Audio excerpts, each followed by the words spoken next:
The morning sun poured through the tall windows of the concert hall, casting long shadows across the polished wooden floor. In a small practice room backstage, an 8-year-old girl sat on a piano bench, her feet dangling several inches above the floor. Her name was Lily Chen, and today would change her life forever. Lily had been awake since 5 in the morning. Not because anyone had forced her to wake up early, but because she couldn't sleep. The excitement bubbled inside her like a pot about to boil over. This was the National Young Musicians Competition, the biggest event she had ever participated in. She had dreamed about this moment for months. Her mother stood by the window looking out at the gathering crowd below. Every few seconds she would glance back at her daughter with a mixture of pride and worry. She knew how much this meant to Lily. They had driven 12 hours from their small town to get here, staying in a modest hotel room that took a chunk out of their savings.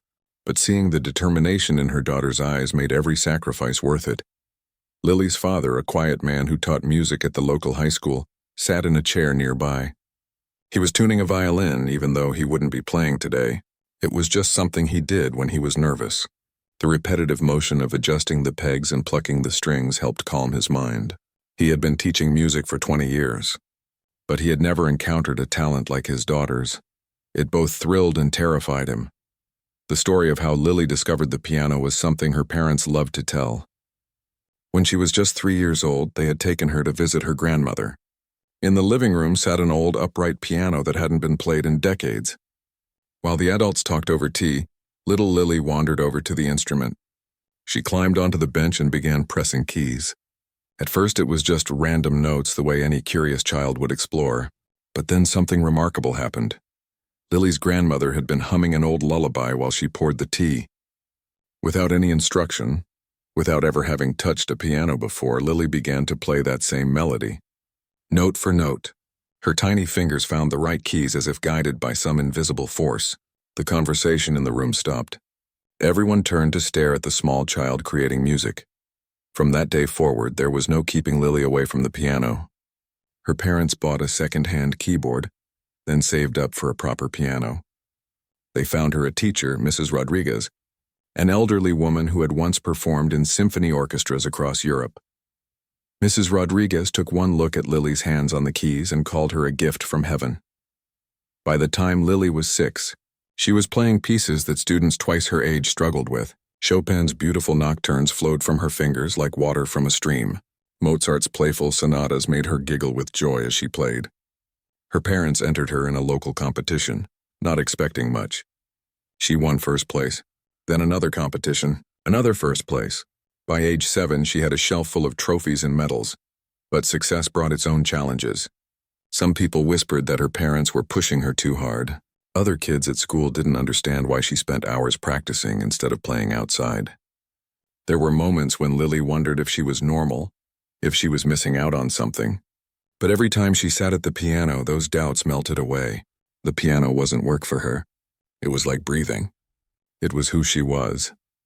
Now, at 8 years old, she stood on the edge of something bigger than anything she had experienced before.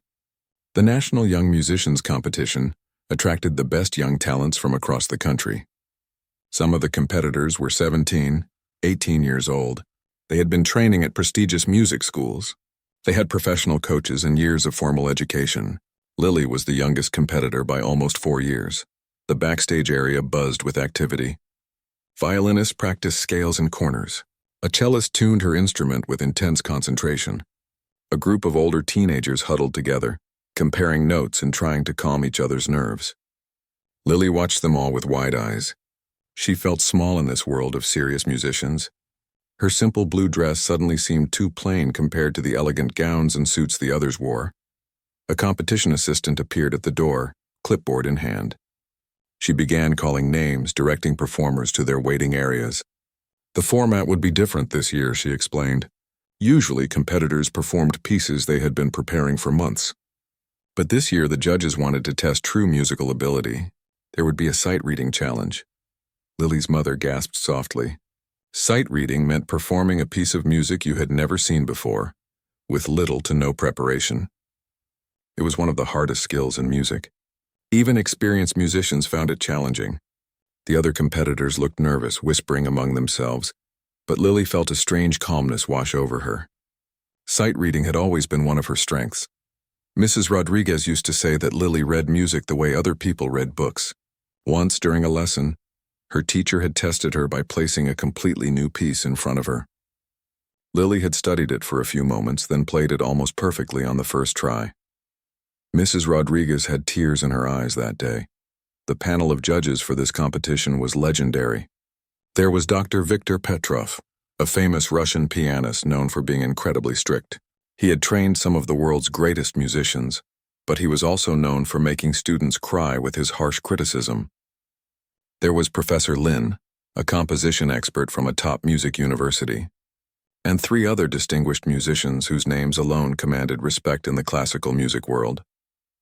As the morning wore on, Lily heard the performances through the walls. A 16-year-old violinist stumbled through a complicated Bach piece. A 14-year-old pianist played beautifully but made several noticeable mistakes. The sight-reading challenge was proving difficult for everyone. She could hear the frustration in the muffled sounds coming through the door. Her father knelt beside her. He looked into her eyes with the gentle expression she knew so well. He didn't give her a pep talk or tell her she had to win. He simply said what he always said before she performed. "Play from your heart. Let the music speak. Everything else will follow." Her mother hugged her tight, being careful not to wrinkle her dress. She smelled like lavender and vanilla, comforting and familiar. Lily closed her eyes and took a deep breath. In her mind, she could already hear the piano. She could feel the smooth keys under her fingers. She could sense the music waiting to be released. A voice called her name. Lily Chen. It was time. She stood up, smoothing her dress with small hands that had created so much beauty. Her parents watched as she walked toward the stage door, this tiny girl about to face some of the toughest judges in the country. She looked back once, giving them a small smile. Then she disappeared through the doorway. The stage awaited. The judges awaited. And somewhere in that concert hall, on a piece of paper none of the competitors had seen yet, was a challenge that would shock everyone in the building. But Lily didn't know that yet. All she knew was that she was about to do what she loved most in the world. She was about to play piano, and nothing, absolutely nothing, could make her happier than that. The stage lights hit Lily like a wall of heat. For a moment, she couldn't see anything beyond the bright glow. Then her eyes adjusted and she saw them, hundreds of faces staring back at her from the darkness of the auditorium. The grand piano sat in the center of the stage, looking enormous and magnificent under the spotlight. Lily walked toward it, her small footsteps echoing in the silent hall. The piano bench seemed too high, and she had to climb onto it carefully. Her feet still didn't touch the floor. Someone from backstage quickly brought out a footstool and placed it under her feet. She nodded her thanks, her heart pounding so loudly she was sure everyone could hear it. In the front row sat the 5 judges. Dr. Viktor Petrov was unmistakable. He had thick gray hair swept back from his forehead and wore a dark suit that made him look even more intimidating. His face showed no emotion as he watched Lily settle onto the bench. Next to him, Professor Lin adjusted her glasses and made a note on her paper. The other 3 judges watched with expressions ranging from curiosity to skepticism. Dr. Petrov stood up. His movement was slow and deliberate, commanding attention. The entire auditorium seemed to hold its breath. When he spoke, his accent was thick, rolling the words in a way that made everything sound more serious. "Ladies and gentlemen," he began, his voice carrying easily through the hall. "This year we have decided to truly test the musicianship of our competitors. Music is not just about practicing the same piece 1,000 times until you can play it in your sleep. Real musicians must be able to adapt, to think, to feel the music even when they have never seen it before." Lily's hands rested on her lap. She listened carefully, trying to understand what was coming. "Each finalist will be given a sight-reading challenge," Dr. Petrov continued.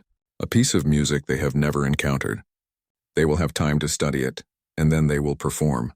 This will separate the truly gifted from those who have simply memorized well." A murmur rippled through the audience. Backstage, Lily's mother grabbed her father's hand. They both knew sight-reading was Lily's strength, but this was still terrifying. What if the judges chose something impossible? What if the pressure was too much? On stage, Lily watched as Dr. Petrov sat back down. An assistant came forward with a folder. One by one, they called the other finalists. A 17-year-old boy named Thomas went first. The assistant placed sheet music in front of him. It was a Beethoven sonata, one of the more challenging ones. Thomas studied the music for the full 10 minutes allowed. When he began to play, it was clear he was struggling. His fingers stumbled over the rapid passages. He had to stop twice and restart. By the end, his face was red with embarrassment. Next came a 15-year-old girl who played the flute. Her piece was a Bach composition, intricate and demanding. She did better than Thomas, but there were still noticeable mistakes. The notes sometimes came out shaky, and she lost her place once in the middle. One after another, the competitors faced their challenges. Some handled it better than others, but everyone made mistakes. The sight reading was proving to be exactly what Dr. Petrov said it would be. A true test. Even the most prepared students found themselves lost in unfamiliar musical territory. Lily watched it all from the stage wing when she was called back briefly. Her teacher, Mrs. Rodriguez, had once told her that watching others perform before you was good. You could learn from their mistakes. You could also calm your own nerves by seeing that everyone was human. Everyone struggled sometimes. But as she watched these older, more experienced musicians falter, Lily felt something unexpected. Not confidence exactly, more like a quiet knowing. She understood something that maybe the others didn't. Music wasn't just about reading notes on a page. It was about hearing them in your mind, feeling them in your heart. The notes were just symbols pointing to something bigger, something beautiful. Finally, after what felt like hours, the assistant called her name again. Lily walked back onto the stage. The lights seemed even brighter now. Dr. Petrov was standing again, and this time he walked toward the stage. He carried a thick stack of sheet music in his hands. As he climbed the steps to the stage, Lily noticed something in his expression. Was it a smile? No, not quite. It was more like a smirk, like he knew something amusing that no one else knew yet. That look made her stomach twist with nervousness. He placed the sheet music on the piano's music stand. The stack was thick, much thicker than what the other competitors had received. Lily's eyes widened as she looked at the pages. The notes seemed to dance and swim before her eyes. There were so many of them, packed tightly together in complex patterns. Dr. Petrov cleared his throat. When he spoke, his voice filled the entire hall. Young lady, this piece is called La Campanella. It was composed by Franz Liszt, one of the greatest pianists who ever lived. It is considered one of the most technically demanding pieces in the entire piano repertoire. Someone in the audience gasped. Lily heard whispers spreading through the crowd. Even the other judges looked surprised. Professor Lin leaned forward and said something to Dr. Petrov, but he waved his hand dismissively. This piece, he continued, looking directly at Lily, has brought professional pianists to tears. Adult pianists with decades of experience. You are 8 years old. You have 5 minutes to study this music. Then you will play it for us. The way he said it made it clear. He didn't expect her to succeed. He had chosen this piece to prove a point. That there were limits to natural talent. That some things required years of study and maturity. That an 8-year-old girl, no matter how gifted, could not possibly handle music of this complexity. Lily looked down at the sheet music. Her eyes began to scan the notes. The piece opened with rapid, jumping octaves. Her hands would have to leap across the keyboard at lightning speed. Then there were chromatic runs, scales that went up and down in half-step increments requiring perfect finger coordination. The melody itself was beautiful, meant to sound like bells ringing, but it was woven between thundering bass notes and delicate treble passages. In the audience, her parents sat frozen. Her father recognized the piece immediately. He had heard famous pianists perform it in concerts. He knew how difficult it was. His heart sank. Why would the judge give his little girl something so impossible? It felt cruel. Mrs. Rodriguez, sitting a few rows back, closed her eyes. She had spent 5 years teaching Lily, watching her grow and develop. She knew the child was special. But La Campanella? That was a piece she herself had taken 2 years to master, and she had been an adult with formal training. The assistant started a timer. 5 minutes. The ticking seemed impossibly loud in the quiet hall. Lily didn't touch the piano keys. She simply stared at the music, her eyes moving from line to line, page to page. Her lips moved slightly, as if she was hearing something no one else could hear. Her fingers twitched occasionally, as if playing invisible keys. Dr. Petrov stood at the side of the stage, arms crossed, watching her with that same knowing expression. He had seen many young prodigies in his career. Most of them crumbled under real pressure. Natural talent could only take you so far. Discipline and years of hard work. That was what made true musicians. The timer continued its relentless countdown. 4 minutes. 3 minutes. The audience watched in complete silence. Some people felt sorry for the little girl. Others were curious to see what would happen. A few hoped she would somehow surprise them all. 2 minutes left. Lily turned to the second page. Then the third.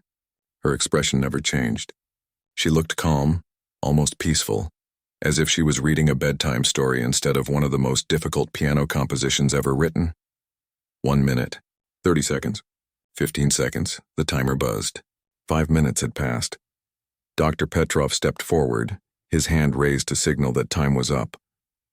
He was about to tell Lily to begin her attempt when something unexpected happened. The little girl looked up at him with her dark, steady eyes. And then she spoke, her voice small but clear in the vast concert hall. "I only need 3 seconds."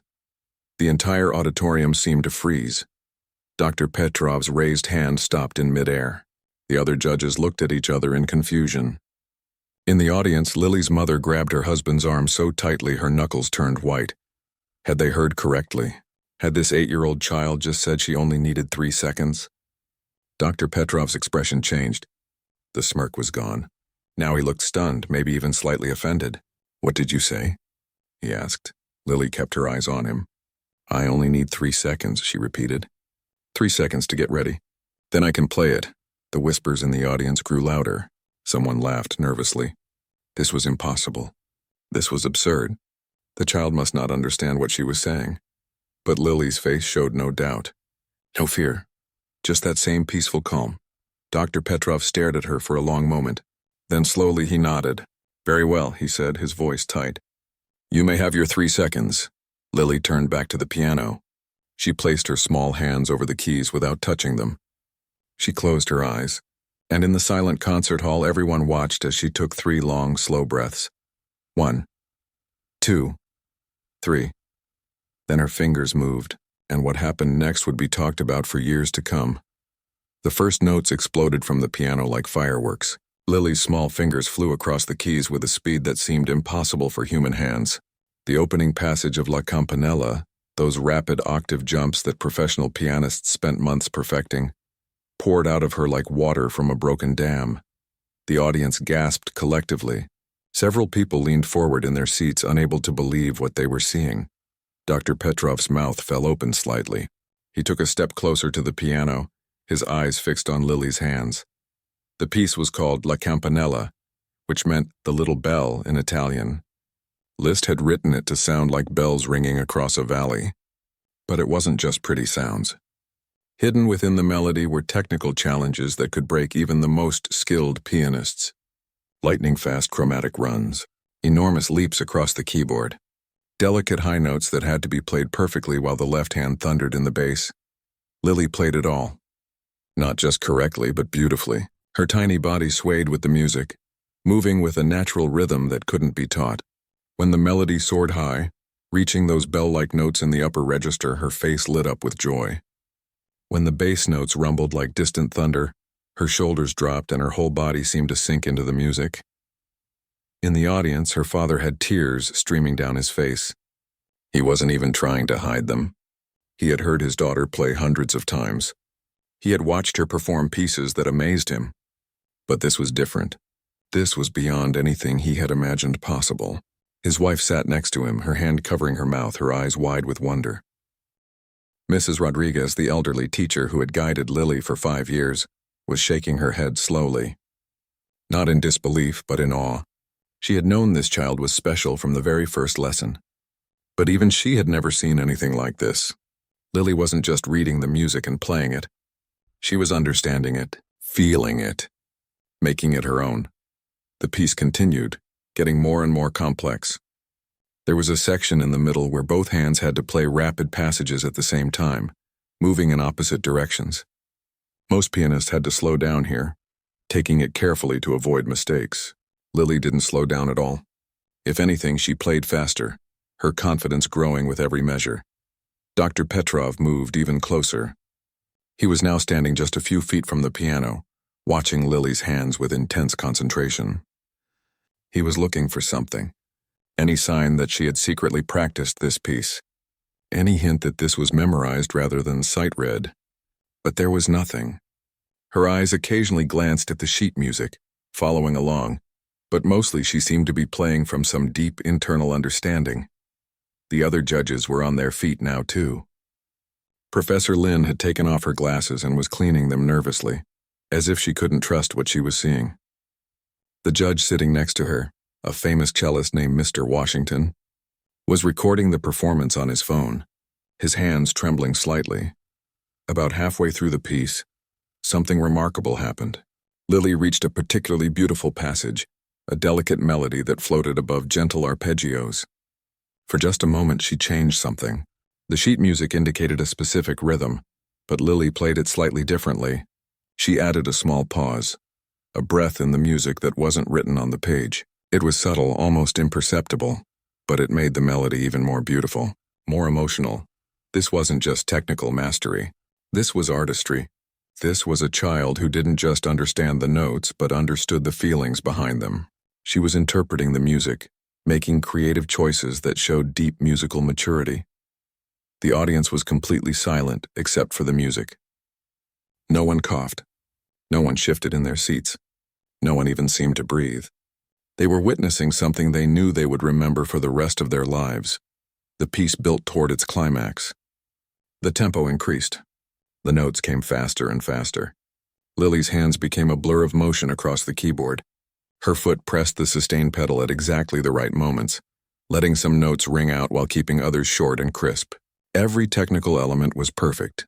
Then came the final section, the part that gave the piece its name. The right hand played a rapid repeating pattern high on the keyboard, meant to sound like a bell ringing continuously. Meanwhile, the left hand had to play a completely different melody in the lower register. It was like trying to rub your stomach and pat your head, except 100 times more difficult. Lily executed it flawlessly.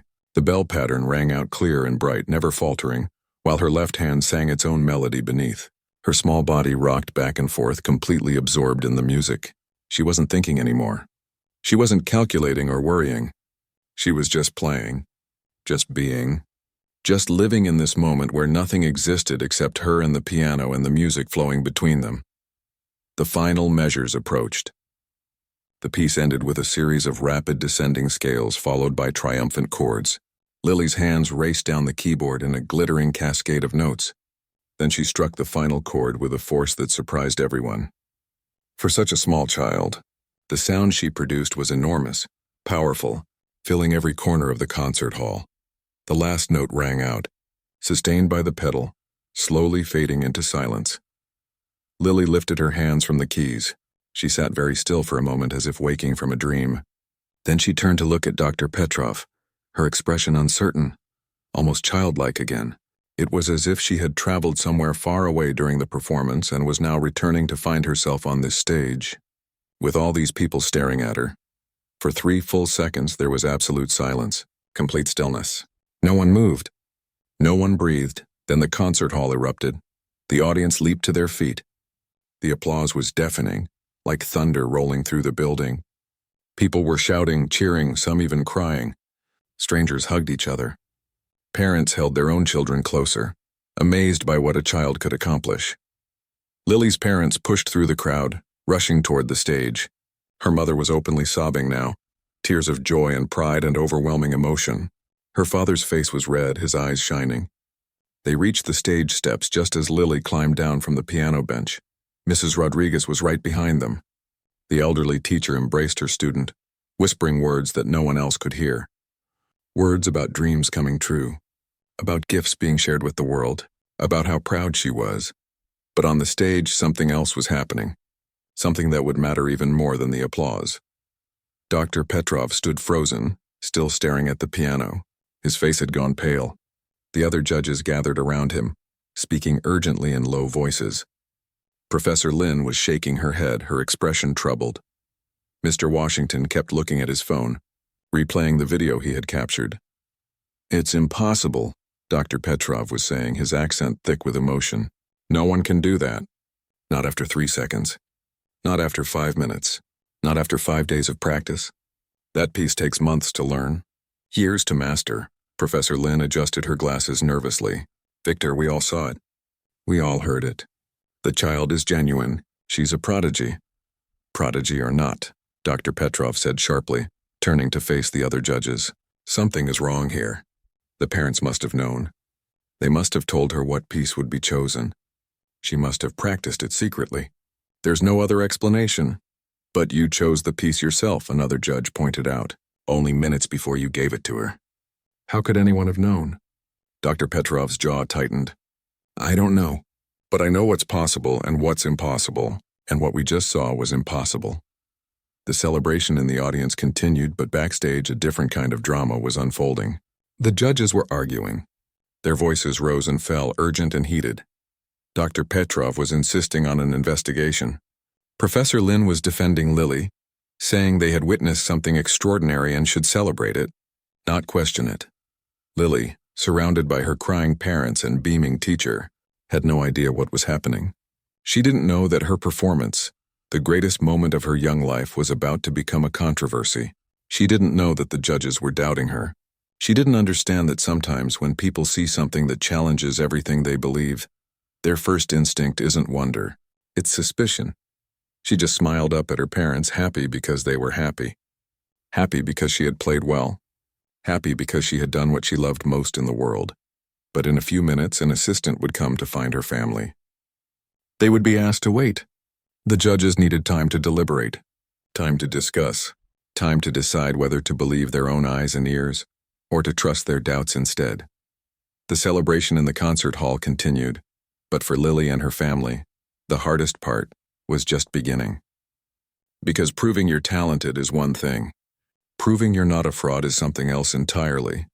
And Dr. Victor Petrov, the man whose opinion carried the most weight, had already made up his mind. As far as he was concerned, what he had just witnessed couldn't be real, which meant somehow, in some way, the Chen family must be deceiving everyone. The question was, how would they prove him wrong? The waiting room backstage felt smaller than it had that morning. Lily sat between her parents on a worn leather couch, swinging her legs back and forth. She didn't understand why they were still here. Hadn't she done well? The audience had clapped so loudly. Her mother had cried happy tears. But now everyone looked worried again. Her father kept checking his watch. Her mother kept asking if she wanted water or a snack. Mrs. Rodriguez paced near the door, her hands clasped tightly together. The joy from 30 minutes ago had slowly dissolved into confusion and anxiety. Through the thin walls they could hear voices. Raised voices. The judges were arguing, though the words were too muffled to make out clearly. Every few minutes someone's voice would get louder, sharp with frustration or anger. Then it would drop again to an urgent murmur. Finally, after what felt like hours but was actually only 40 minutes, the door opened. A young woman with a clipboard stepped in, her smile professional but strained. The Chen family? The judges would like to speak with you. Lily's mother stood up quickly, smoothing her daughter's hair. Is everything okay? Did Lily win? The assistant's smile flickered. The judges will explain everything. Please follow me. They walked down a narrow hallway, their footsteps echoing on the tile floor. The assistant led them to a larger room where the 5 judges sat around a long table.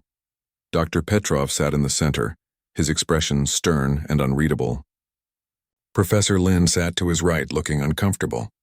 The other judges wore various expressions of confusion, concern, and curiosity. Please sit down, Dr. Petrov said, gesturing to chairs across from them. His tone was formal, cold even. This wasn't the voice of someone about to announce a winner. Lily's father helped his daughter into a chair, then sat beside her. Mrs. Rodriguez stood behind them, her hand resting protectively on Lily's shoulder. Dr. Petrov cleared his throat. Mrs. and Mr. Chen, what we witnessed today was remarkable. Truly remarkable. Your daughter performed one of the most difficult pieces in the piano repertoire with what appeared to be almost no preparation. Thank you, Lily's mother said, her voice hopeful. She's worked so hard? Yes, I'm sure she has, Dr. Petrov continued, leaning forward. Which brings us to our concern. La Campanella is not a piece that can be learned in 5 minutes. It's not even a piece that can be learned in 5 days. Professional concert pianists spend months mastering it. Some never master it at all. The room went quiet. Lily looked up at her parents, sensing the tension but not understanding it. "What are you suggesting?" her father asked carefully. "I'm suggesting," Dr. Petrov said, his eyes hard, "that there must be an explanation. Your daughter either knew this piece beforehand or something else is happening that we don't understand. In 40 years of judging competitions, I have never seen anything like this. And when something seems too good to be true, in my experience it usually is." Lily's mother gasped. "You think we cheated? You think we somehow knew what piece you would choose and taught it to her?" "We're not making accusations," Professor Lin interjected quickly, shooting Dr. Petrov a warning look. "We're simply trying to understand what we witnessed. It defies everything we know about musical learning and development." Mrs. Rodriguez stepped forward, her voice shaking with anger. "I have taught this child for 5 years. I have never, not once, seen her practice that piece. I have watched her sight read dozens of compositions, and she has this gift. This extraordinary, beautiful gift. And you're accusing her of fraud? We need to be certain," another judge said, a middle-aged woman named Mrs. Patterson. "For the integrity of the competition, for the sake of all the other competitors. Can you understand our position?" Lily's father put his arm around his daughter. "What do you want us to do? How do we prove that she's telling the truth?" Dr. Petrov leaned back in his chair, studying them. For a long moment he said nothing. The silence stretched out, uncomfortable and heavy. Then slowly he nodded to himself as if making a decision. "I have a proposal," he said. "We will give your daughter another test. Right now, I will choose a piece at random from my personal collection, a piece I can guarantee she has never seen or heard before. We will place it before her, give her time to study it, and she will perform it. If she can repeat what she did today, then we will have no choice but to accept that her ability is genuine. And if she can't," Lily's mother asked, her voice barely a whisper, "then we will know that today's performance was somehow prepared in advance," Dr. Petrov said flatly. "And she will be disqualified." The words hung in the air like a threat. Lily felt her mother's hand tighten on her shoulder. She looked up and saw tears forming in her mother's eyes. Her father's jaw was clenched tight, a muscle jumping in his cheek. "This is absurd," Mrs. Rodriguez said. "You're putting this child through an interrogation because you can't accept that she's talented." "I can accept talent," Dr. Petrov shot back. "I've trained some of the most talented musicians in the world. What I cannot accept is impossibility masquerading as talent. If this child is truly as gifted as she appears, then this test will be easy for her. If not, then we have saved this competition from embarrassment." Professor Lin touched Dr. Petrov's arm. "Victor, perhaps we should discuss this more before—" "No," he said firmly. "This is my condition. The other judges can vote, of course, but I will not sign off on any results until I am satisfied." The other judges looked at each other. Mrs. Patterson spoke first. "I think it's fair. If the child is innocent, she has nothing to fear." Mr. Washington, the cellist, nodded reluctantly. "I agree, we need certainty." One by one, they all agreed. Even Professor Lin, though she looked unhappy about it. Lily's parents looked at each other. They were trapped. If they refused, it would look like they had something to hide. If they agreed and Lily failed, everything would be ruined. But if they agreed and Lily succeeded, maybe finally these judges would believe. "How much time would she have to study the piece?" Lily's father asked. "The same as before," Dr. Petrov said. 5 minutes. "And we can be in the room? We can watch?" "Of course. We want complete transparency." Lily's father looked down at his daughter. She was so small, so young, sitting in this room full of adults who doubted her. "Lily, sweetie, do you understand what's happening?" Lily nodded slowly. "They don't believe I could play the music. Can you do it again? If they give you another piece you've never seen?" Lily thought about this. Not about whether she could do it, but about how to explain what happened when she played. It was hard to put into words. When she looked at music, it wasn't just dots on paper. She heard it in her mind. She felt where her fingers needed to go. It was like the music already existed somewhere inside her, and the sheet music was just showing her how to let it out. "Yes," she said simply. "I can do it." Her mother knelt beside her chair. "Baby, are you sure? There's no pressure. We can leave right now if you want." "But then they'll think we lied," Lily said. "And we didn't lie. I really did read the music and play it." Mrs. Rodriguez squeezed her shoulder. You don't have to prove anything to anyone, mija. But Lily shook her head. She was only 8, but she understood something important. If she walked away now, people would always wonder. They would always doubt. This was her chance to show them, to help them understand that what they saw was real. I want to try, she said, looking directly at Dr. Petrov. I want to play again. Dr. Petrov held her gaze for a moment. Something flickered across his face, too quick to read. Then he nodded and stood up. Very well. Come with me. They all filed out of the room, back toward the stage. The concert hall had mostly emptied, but a few people still lingered, perhaps sensing that something unusual was happening. Word had spread about the remarkable performance and the judge's unusual delay. On stage, Dr. Petrov went to his briefcase. He pulled out several folders of sheet music. These were his personal copies, pieces he used for teaching, covered with his own notes and markings. He shuffled through them, then selected one. He held it up so everyone could see he wasn't hiding anything. Mephisto Waltz No. 1, he announced. By Franz Liszt, another extremely difficult piece. I chose this composer deliberately, because if you had somehow prepared La Campanella in advance, you would not have had time to prepare all of Liszt's works. He walked to the piano and placed the music on the stand. Lily climbed back onto the bench, using her footstool again. The stage lights were still bright. The few remaining audience members watched with intense curiosity. You have 5 minutes, Dr. Petrov said, starting the timer on his phone. Beginning now, Lily looked at the music. It was dense, complex, filled with dramatic passages and technical challenges. The Mephisto Waltz was based on a legend about the devil playing violin at a wild dance. The music was supposed to sound passionate, dangerous, almost possessed. She studied the first page. Then the second. Her eyes moved steadily through the measures, her mind processing patterns and structures. Her fingers twitched occasionally, practicing movements in the air. Dr. Petrov watched her like a hawk. He was looking for any sign that she had seen this before, any hint of recognition. But Lily's face showed only concentration. The other judges gathered around. Professor Lynn bit her lip nervously. Mrs. Patterson clasped her hands together. Mr. Washington held his phone up, ready to record again. In the wings, Lily's parents held each other tight. Mrs. Rodriguez whispered a prayer under her breath. 3 minutes passed, then 4. The timer ticked down toward 0. Lily turned to the final page of the piece. She studied the ending carefully, seeing how all the musical ideas came together in the last measures. 15 seconds, 10 seconds, 5. The timer buzzed. Dr. Petrov stepped forward, his expression unreadable. Time is up. You may now perform the piece. But before he could say anything else, Lily looked up at him. Her dark eyes were calm, fearless even, and then she said something that made everyone's breath catch. Can I have 10 seconds this time? This piece is longer than the last one. For a moment, Dr. Petrov just stared at her. 10 seconds. Not 5 minutes. Not even 3 seconds like before. 10 seconds. Something in his expression changed. The hardness softened just slightly. He nodded slowly. You may have your 10 seconds, he said quietly. Lily turned back to the piano. She placed her hands over the keys. She closed her eyes, and she began to count 1, 2, 3, 4, 5, 6, 7, 8, 9, 10. Lily's eyes opened.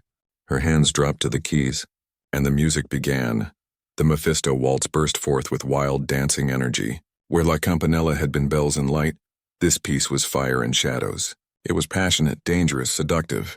The legend said that Mephisto, the devil himself, had played violin so beautifully that people couldn't help but dance, even though they knew they were dancing toward their doom. Lily captured all of it. Her small hands reached across the keyboard, playing passages that seemed written for much larger hands. The music swirled and leaped, dark melodies intertwining with bright flourishes. One moment it was playful, almost teasing. The next moment it was intense, almost frightening in its power. Dr. Petrov took a step back, his hand going to his chest. His face had gone pale. This wasn't just accurate playing. This wasn't just hitting the right notes. Lily was interpreting the music, understanding its story, bringing out emotions that even experienced pianists sometimes missed. There was a section where the music slowed down, becoming almost gentle. It was the moment in the legend where the devil's victim, a young woman, hesitates, sensing danger but drawn forward anyway. Lily played these measures with heartbreaking delicacy. Her touch on the keys was so light, so careful that the notes seemed to float in the air like whispers. Then the music exploded again, fast and furious. The dance became wild, chaotic, unstoppable. Lily's whole body moved with it, swaying and rocking. Her feet pressed the pedals at exactly the right moments. Her fingers flew across the keys in patterns so complex they looked impossible. Professor Lin had tears running down her face. She wasn't even trying to wipe them away. She just stood there watching, crying, overwhelmed by what she was witnessing. Mr. Washington's hands were shaking so badly he almost dropped his phone. He had performed around the world, had played with the greatest orchestras, had heard the finest musicians of his generation. But he had never seen anything like this. A child, a tiny 8-year-old girl playing music that shouldn't be within her reach, and not just playing it but truly understanding it. Mrs. Patterson was whispering to herself, "Impossible, impossible, impossible." But she was smiling as she said it, a smile of wonder and disbelief mixed together. The music built toward its climax. The Devil's Dance reached its peak, wild and beautiful and terrible all at once. Lily's hands moved so fast they were a blur. The sound filled the concert hall, echoing off the walls, surrounding everyone in waves of music. And then, something extraordinary happened. Something that Lily did completely on her own. Near the end of the piece, there was a passage that most pianists played exactly as written. It was already difficult enough without adding anything, but Lily in that moment added her own touch. She altered the rhythm slightly, adding a dramatic pause before the final section. It was a creative choice, a personal interpretation that made the music even more emotional, even more powerful. She wasn't just reading the music anymore. She was making it her own. The final measures came. The dance ended with a series of crashing chords, representing the moment when the spell broke and the dancers realized what they had done. Lily struck each chord with perfect timing, letting them ring out, building to the last enormous chord that shook the piano itself. The final note faded into silence. Lily lifted her hands from the keys. She sat very still, breathing hard, her small shoulders rising and falling. Then she turned to look at Dr. Petrov, waiting for his judgment. For a long moment, the stern Russian judge said nothing.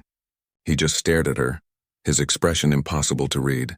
The silence stretched out, becoming uncomfortable, almost painful. Then, slowly, Dr. Petrov's face changed. The hardness melted away. His eyes grew wet.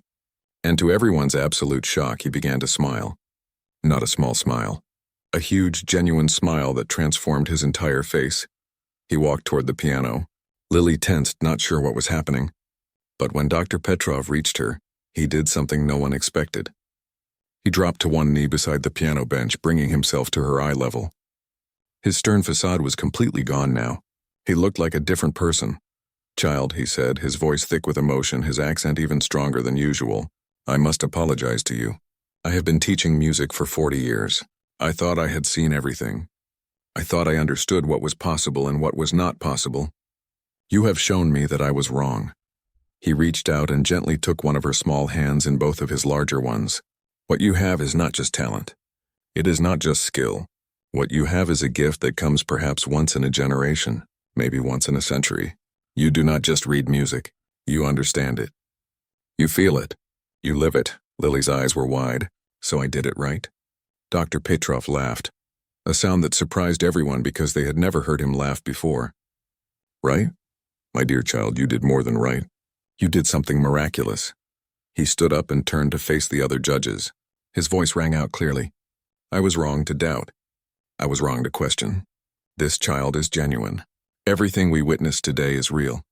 She has a gift that I cannot fully explain, but I know it when I see it. And I see it in her."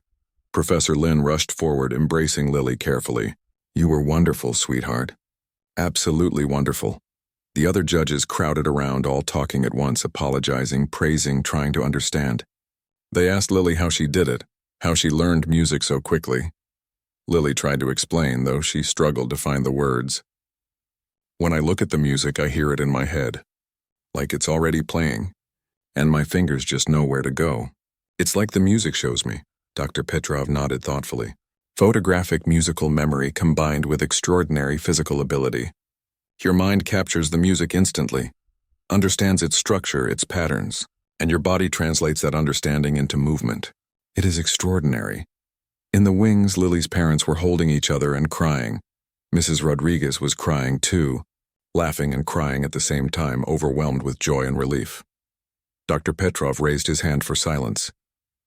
There is no need for further deliberation. I speak for all the judges when I say that Lily Chen is the winner of this year's National Young Musicians Competition. And furthermore, I would like to formally invite her to study at the Advanced Conservatory, where we can help nurture and develop her incredible gift. The few remaining audience members who had witnessed everything burst into applause. Lily's parents rushed onto the stage, sweeping their daughter into a tight embrace. Her father was laughing through his tears. Her mother kept kissing the top of Lily's head, saying, "I'm so proud of you," over and over. But Dr. Petrov wasn't finished. He waited for the celebration to quiet down, then spoke again, this time addressing Lily's parents directly. "Mr. and Mrs. Chen, I must speak with you about something important. Your daughter's gift is extraordinary, but it is also delicate. She is still a child. A young child who needs to play, to laugh, to grow up like other children."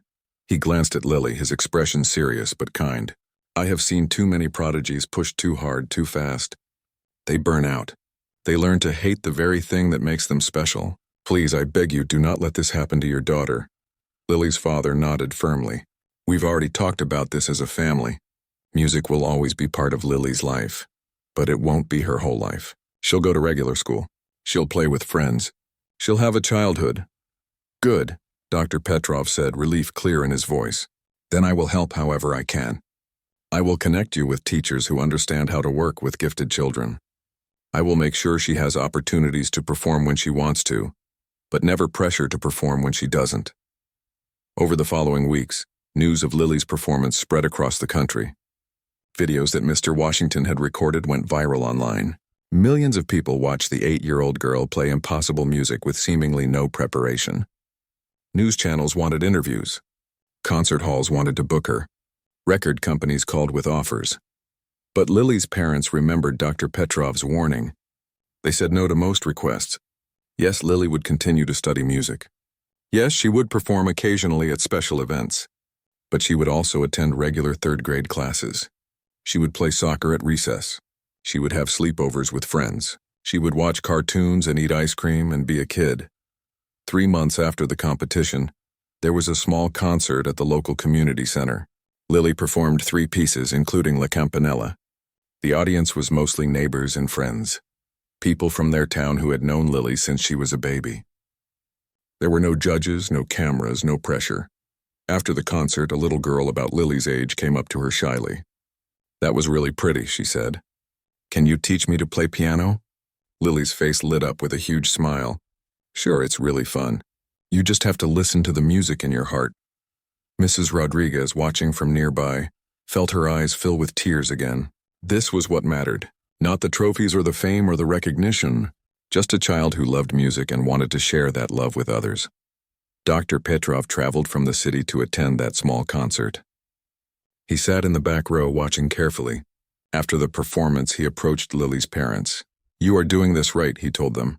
"She is still playing with joy. That is the most important thing. Keep protecting that joy and her gift will flourish naturally."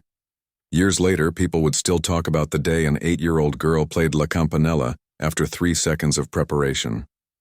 It became a legend in the music world. Some people said it was exaggerated, that it couldn't have really happened that way, but those who were there knew the truth. And Lily? She kept playing. She kept learning. She performed at some of the world's greatest concert halls, but she also graduated from regular high school, made lifelong friends, fell in love with art and science and literature.